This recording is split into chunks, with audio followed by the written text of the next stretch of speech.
Some of these rankings might be controversial, so please don't come for me.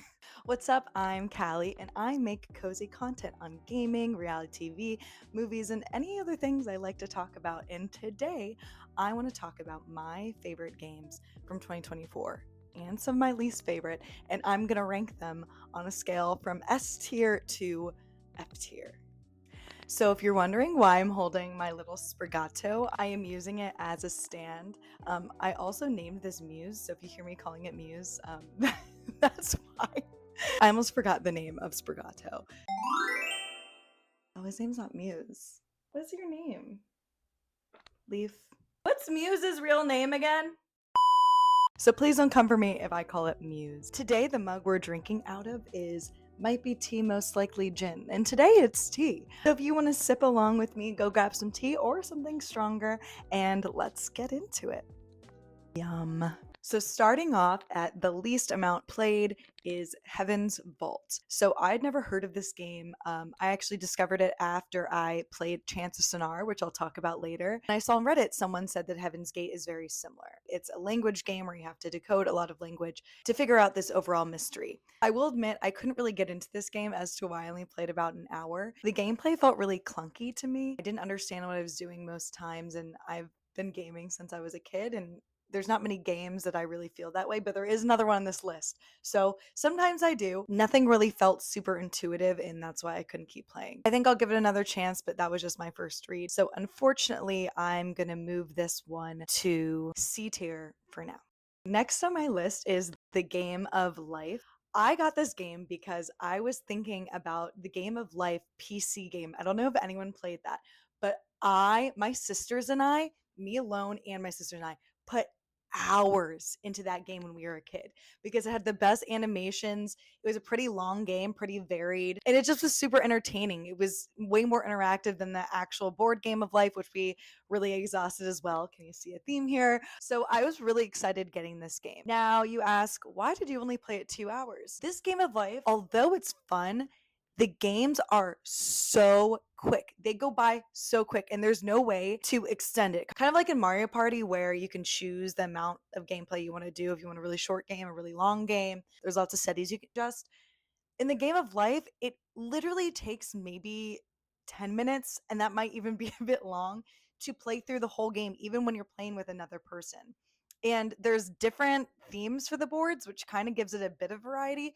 But overall, I was really disappointed because I think I had very high expectations compared to the PC game. So my boyfriend and I played this a couple times and we really did enjoy it, but it gets so old after a while and doesn't really bode for a lot of gameplay. So we found ourselves playing it on planes, but again, that really will only burn like 20 minutes on a plane if we play it twice. That's why I think I'm going to give this one a C tier again, unfortunately. Gosh, maybe I shouldn't have done it based on how many hours I played. This is starting off low, but I swear there will be some higher rated games to come. So, Cozy Grove was a game, again, I was really excited to play it. I saw it around Reddit, TikTok, tons of different people talking about it and recommending it. So, I played this game for 4.5 hours, which I think is pretty decent. And I think that that's a good amount of time where you can kind of get a feel for a game and if you want to continue it. And I unfortunately didn't want to continue it after that. I will give this game a break because I think it was originally supposed to be a mobile game and they made it for Switch. I also decided to get this game because it was on sale. So I think I really only got it for a couple bucks. So I think that it was worth the money, especially if it was first meant to be a mobile game. But that's also its biggest flaw. It feels like a mobile game. It doesn't feel like a cozy Switch game, which I do most of my cozy gaming on. I do sometimes play on PC as well, but I need to. I'm working on building a PC and I have a Mac, so a lot of them can't play on Macs, unfortunately. Basically, the premise of this game is you get stranded on an island, and to get off this island, you need to help all the ghosts that inhabit it there. I really liked the initial gameplay. I love the graphics. I love the story, basically helping spirits to kind of achieve things in their life that they didn't get to achieve, and you help them do that. And at first I found it really engaging. I liked going around hunting for different things, and I found it very challenging too. It isn't like go pick up a sheesh go pick up a sheesh what the heck? Seashell. Go pick up a seashell. These things really blend into the scenery, so it's very, very hard to see sometimes, and that kind of frustrated me. And I think that's kind of the point. They don't want it to be too easy. However, after a while, you find that this game is not meant to play all in one session. They basically let you play maybe an hour and then they stop and you have to come back the next day to be able to play again. So I know this kind of sounds like Animal Crossing, which is kind of the same way. If you want a house upgraded or a shop upgraded, you have to wait. However, in this game, there's nothing really to do when you're not waiting. In Animal Crossing, you can do chores, you can get to know villagers, things like that. But it felt like once you kind of did all your activities for the day, that was basically it. Also, the gameplay didn't really vary. It was just all really fetching quests. It's like, go find me this, go get me this, go bring me this, which sometimes I don't mind. But in this case, it really felt not varied. And there's nothing to do other than that. So after 4.5 hours, I had to call it quits, which was really sad. I was excited to like this game. Everyone I've talked to has like this game, so maybe it's just not my style of play. But I actually made a TikTok about this, saying like a controversial take. Since we're all gonna die, there's one more secret I feel I have to share with you. I did not care for The Godfather. What? Did not care for The Godfather. And a lot of people have said that they like the game, so it might just be me. It's not my cup of tea, if you know what I mean. So I'm gonna give this a D ranking, unfortunately. Again, there is nothing wrong with a game per se, and I don't want to trash the game or anything like that. So I would say if that interests you, definitely go and check it out. This is just my opinion and my ratings. I'm putting down Muse, and I'll just be holding this from now on. Next on my list is A Little to the Left, which I played for 6 hours total, and I think that's how long it actually took to complete the game. I loved A Little to the Left. I love organization. I'm not that organized as a person, but I do love organizing, which doesn't make sense. But these games I find so relaxing and so calming. I played this on planes a lot, or just when I had some free time, or if I was just a little bit stressed, I loved grabbing for A Little to the Left. So I really took my time when going through this. I didn't want to like power through it. I kind of did the same way when it came to unpacking. And I find those games kind of similar in my mind. And A Little to the Left, if you don't know, basically you just have different levels where you need to put things in their right place. So it's super satisfying. They also have daily challenges, but for those, I found it so hard. I don't know if it was just me, but those I could never complete. I love puzzle games, but yeah, maybe my mind just does not think that way. And I did like that there was a variety of challenges. Basically, some levels there's only one way to do it. Other levels there'll be like three different ways to organize something, and you can go back and find the different ways to organize. And it's so interesting when I watch other people, because I like watching people play this on stream. Comment down below if you would like me to play this on stream, because I would definitely like to replay it. I really enjoyed this game, and therefore I'm gonna put this in A tier. Okay, I told you I'm not gonna be that hard. I find it's really easy for me to like games, so it's not that often that I find games I don't like. I've also been gaming a lot more. So okay, so the next game I have on my list is Graveyard Keeper.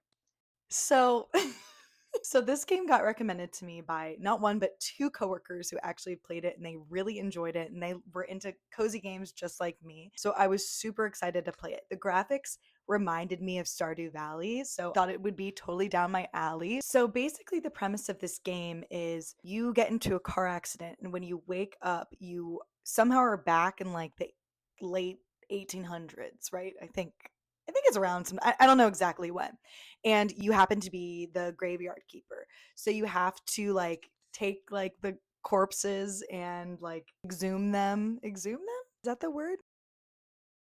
Like basically like kind of do autopsies on them and then bury them in the graveyard and clean up the graveyard and do other similar tasks. That could sound really morbid to some, but it really sounded interesting to me. So I played about 7.5 hours of Graveyard Keeper. So I played a decent amount into this game. And when I tell you, I played 7.5 hours of that game and made little to no progress. Okay. Again, I'm usually good at figuring out games. Maybe there is something wrong with me. I'm usually good at puzzles and figuring stuff out. Like, you know how Minecraft, when you first start Minecraft, you have to Google everything, similar to like, Stardew Valley. Like, I'm used to looking stuff up. But because Graveyard Keeper is more of an indie game, there isn't a ton about it, right? Like when I first played Moonstone Island, that's also like a newly released kind of indie game. And I Googled a ton about that, and there was some like guides and stuff. I could not find any information on how to play this game. Okay. So I just started and tried playing. I got so stuck. I didn't know how to do anything. I didn't know how to do anything. Like basically you have to get wood to like clean up this graveyard. I didn't know where to find anything. I kept getting stuck. I would text my coworker. She didn't know how to help me out. I don't know how they played this game. They said they had to look a lot of stuff up. It was hard in the beginning for them. No, this game was incredibly hard, and I could tell I was losing and I wasn't playing it right. So yeah, I gave it my all. As you saw, I played it 7.5 hours. Okay, so you can't say I didn't try to play this game. I put it basically a work day of play. Yeah, and it was too complicated. I just couldn't get my rhythm. I couldn't figure it out. And therefore, I'm gonna give it a D. Is that too mean? Oh, I don't know. I don't want to be mean. It's a smaller game. Okay, I think I have to. I'm gonna go with my heart. I have to give it a D, and that is not because of the game itself. The game itself, there was tons of people to interact with, tons of different things to do. It was pretty complex. If you like those types of games, you'll love this. I just wish there was more of a community online. At least when I was playing it, maybe there is now. I played it really early into 2024. Yeah, I wish there was more tutorials to go around with it. Again, I'm usually not the type of person who needs that, but I just felt lost the entire time, and I felt like was always doing stuff wrong, and nothing made any sense. So unfortunately, I have to rate this a D, but that could be user error. Okay, hello. This is the next day, and by the next day, I mean the next week. 'Cause I actually just found out I got laid off.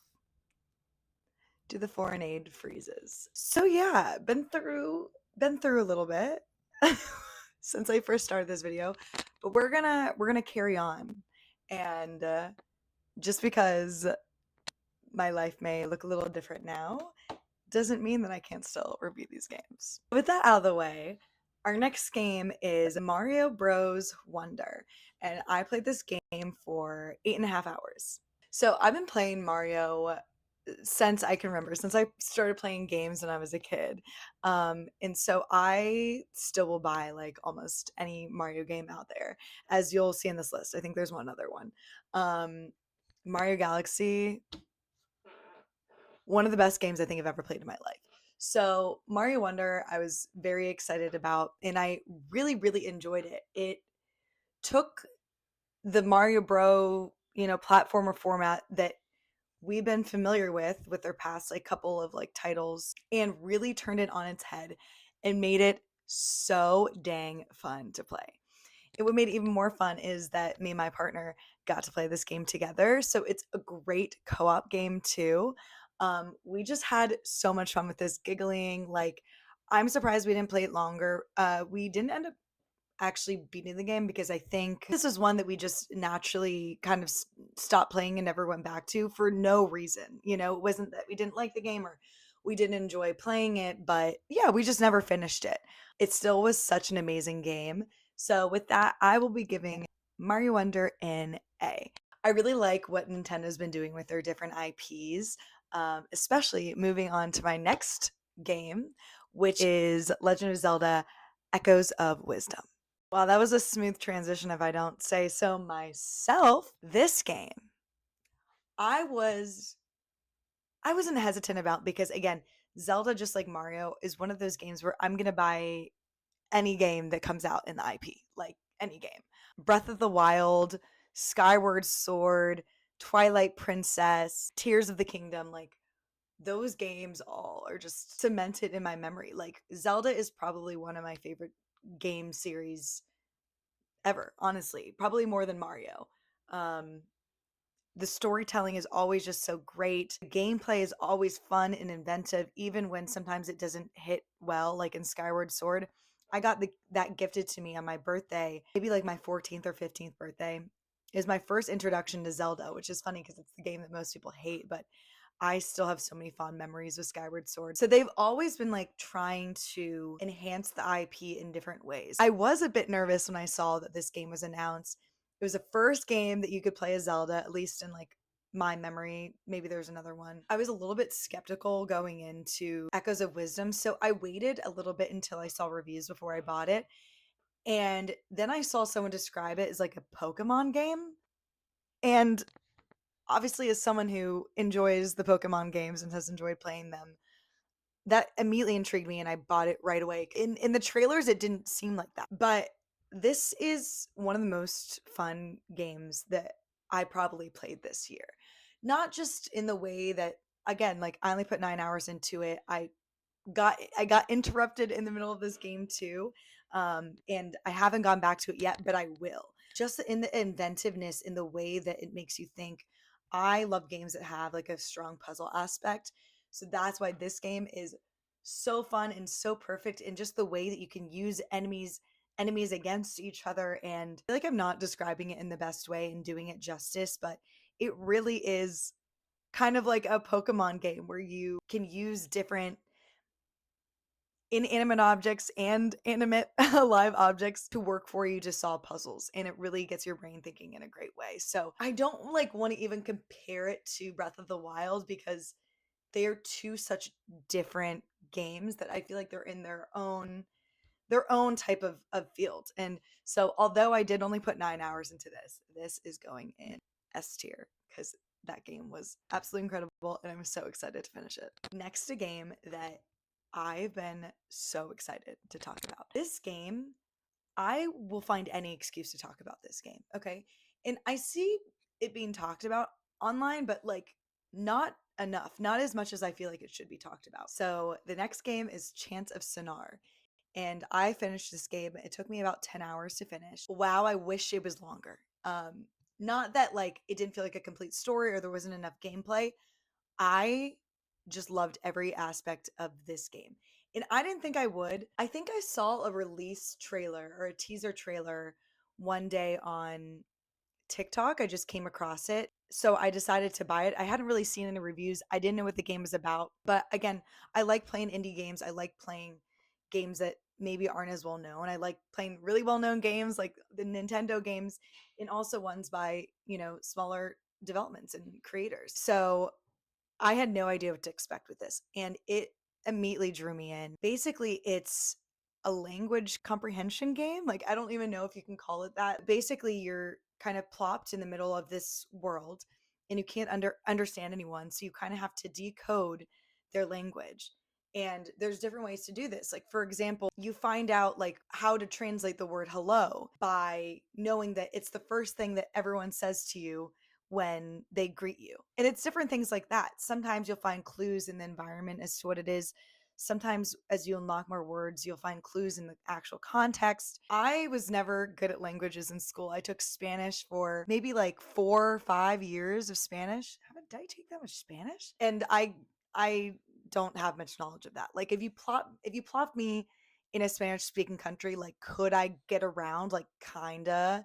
Like I know how to order beers and and ask where the bathroom is. So it's interesting that I absolutely love this game because it made it more of a puzzle, and also the story around learning the language is so immensely interesting. And it's not it is about like language and like, but it's about community and context and judging others based on perceptions of people and how they're different from you and finding commonalities in ways that you are similar to people that may seem so different from you, that it may seem like you may have nothing in common.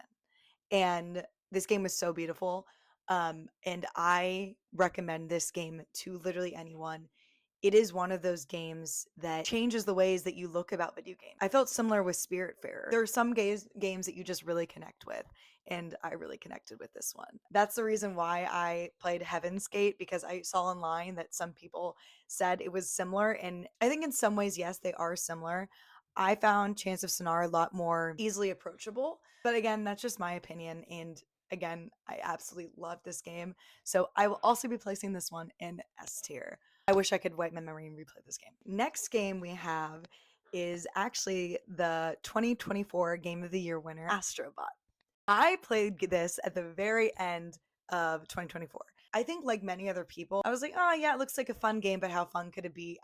Kind of thing. I feel like a lot of people really judge Astro Bot, and I was one of those people. And wow, yeah, was I wrong? Just like so many other people. This game was so immensely fun.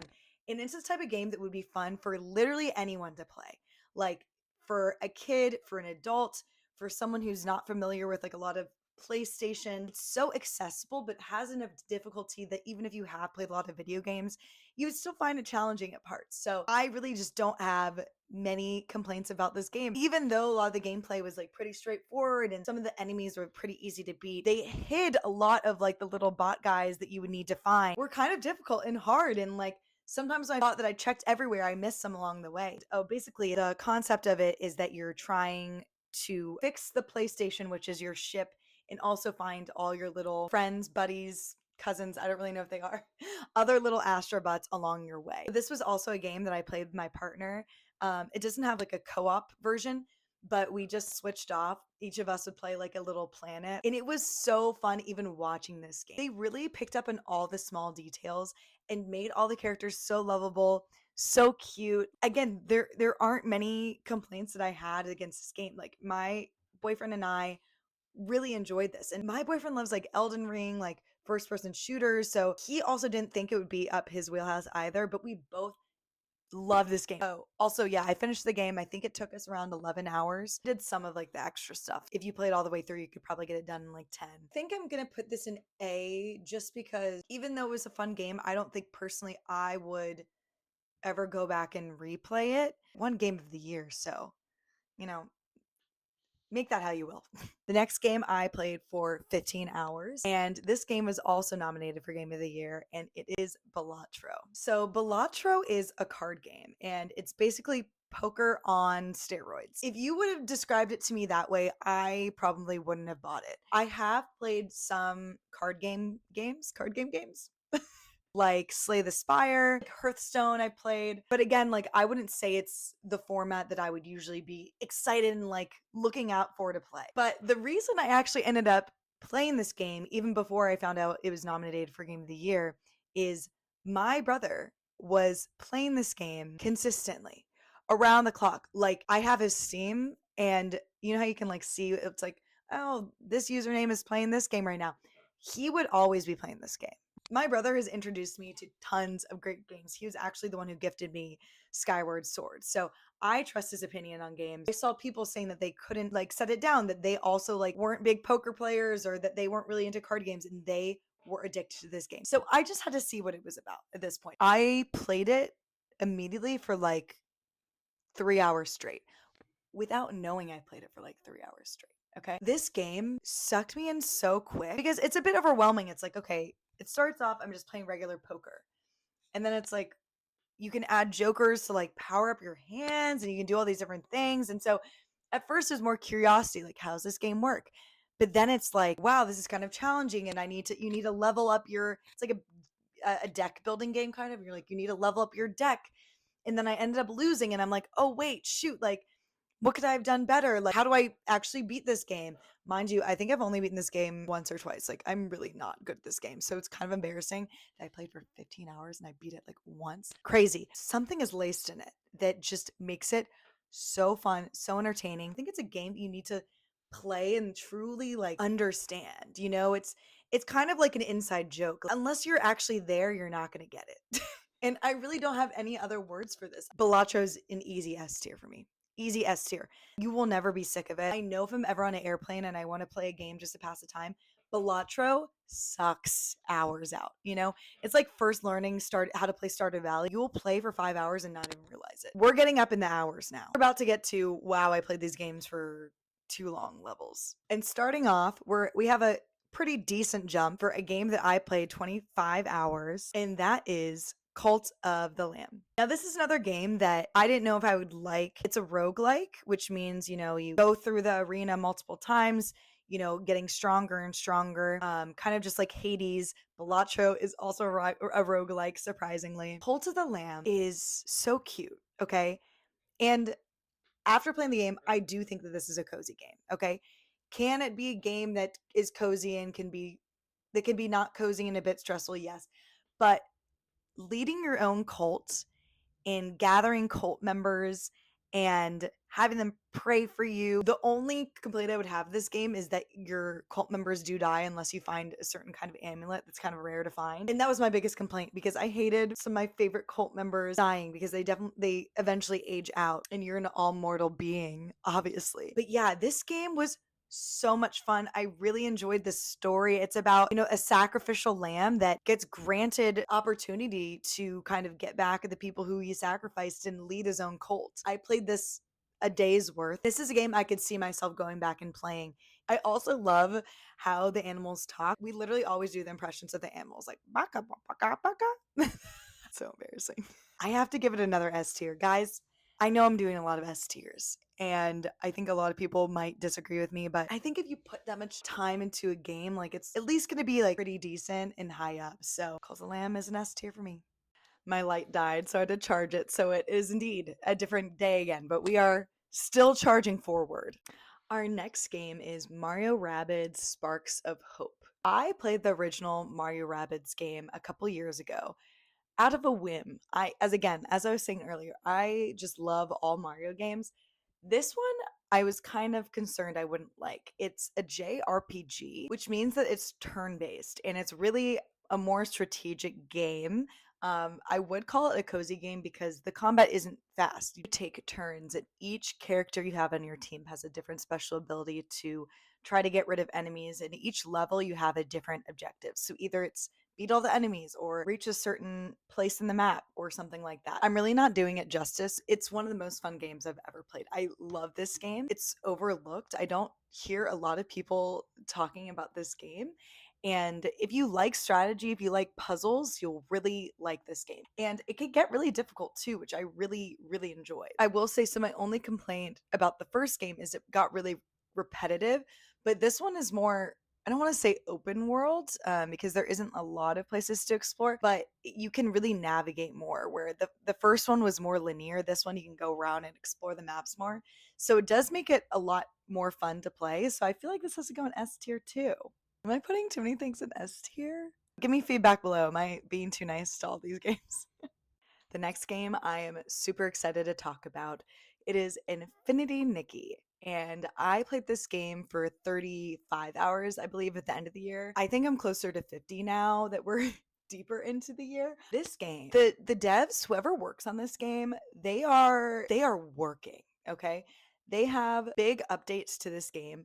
Every month there's a different thing going on. I don't know how they do it. I don't know how they keep up with it. It's crazy. I already finished the main quest, but I still am finding small things to do. In Infinity Nikki, you play as a girl named Nikki who is swept away to a distant land where fashion is in the forefront. You use your different outfits that have different powers to purify all the bad things across Maryland. But there is so much more to do other than fashion. You can ride your bike around, there's lots of mini games. Really, truly, you can spend so much time. It's also open world. And the biggest thing that I haven't even mentioned, this game is free.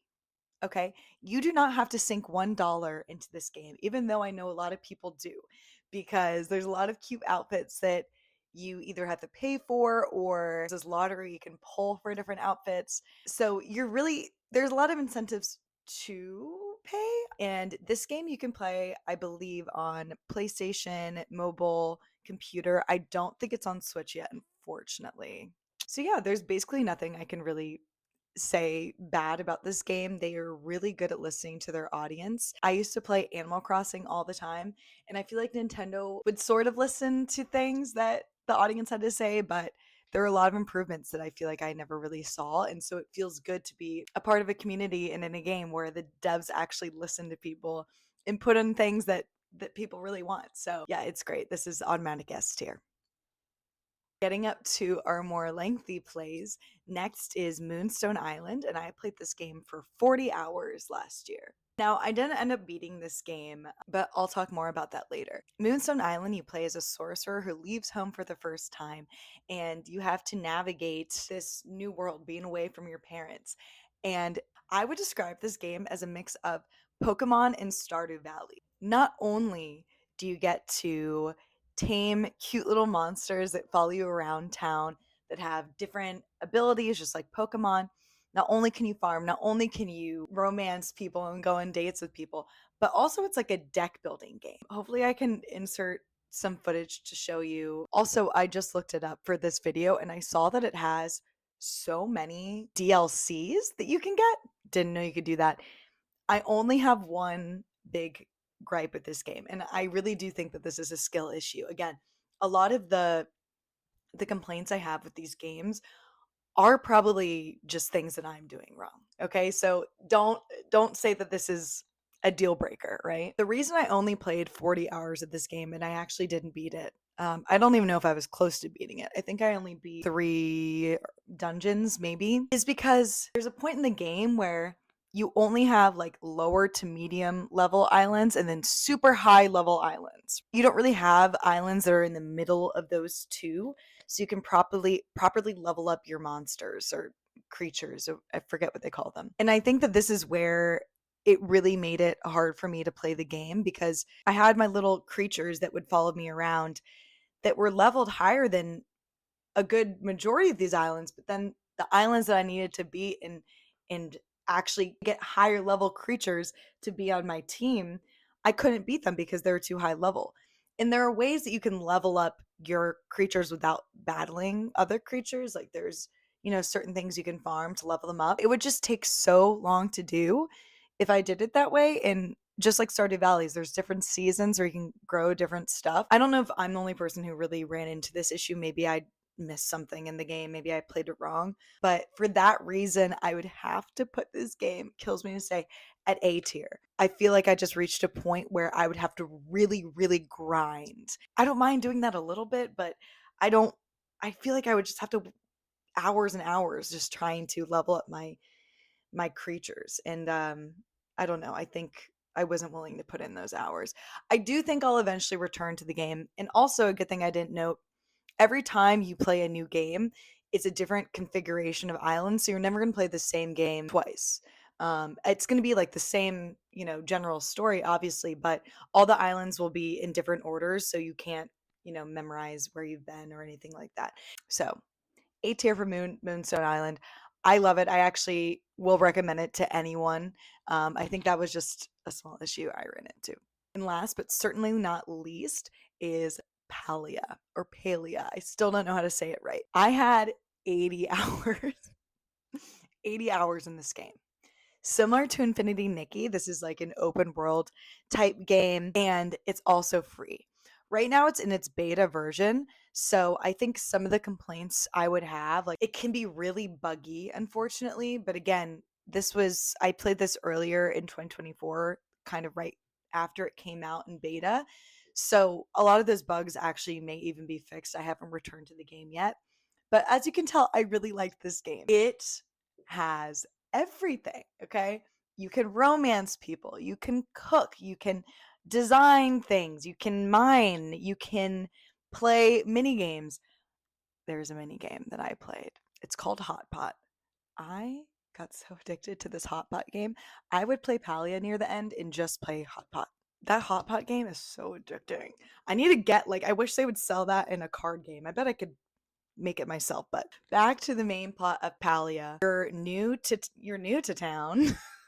You're kind of just trying to discover more about Palia and become part of the community. The main quest, I feel like it didn't take me that long to get through. So after I beat the main quest, I was like, ugh, what do I do now? I mean, there are things to do. I'm a quest girly. I like going on quests. I can't really fault them for that because they just released the game and it's free. I still think I need to give Palia an A. This is as far from a cozy game as you can get. All right? You might be like, "Callie, cozy games." I felt nothing but anxiety playing this game consistently, consistently. And even when you feel safe in a game like this, the game does things that you wouldn't expect. Like it sneaks up on you. So you can never be safe in this game. However, even if you aren't a combat girly, even if you don't like non-cozy games, I would play this game on the easiest setting you could get just for the story. The story in The Last of Us 2. I actually didn't play Last of Us 1. I watched the show though. So I was like, obviously I can just play Last of Us 2 now. The story.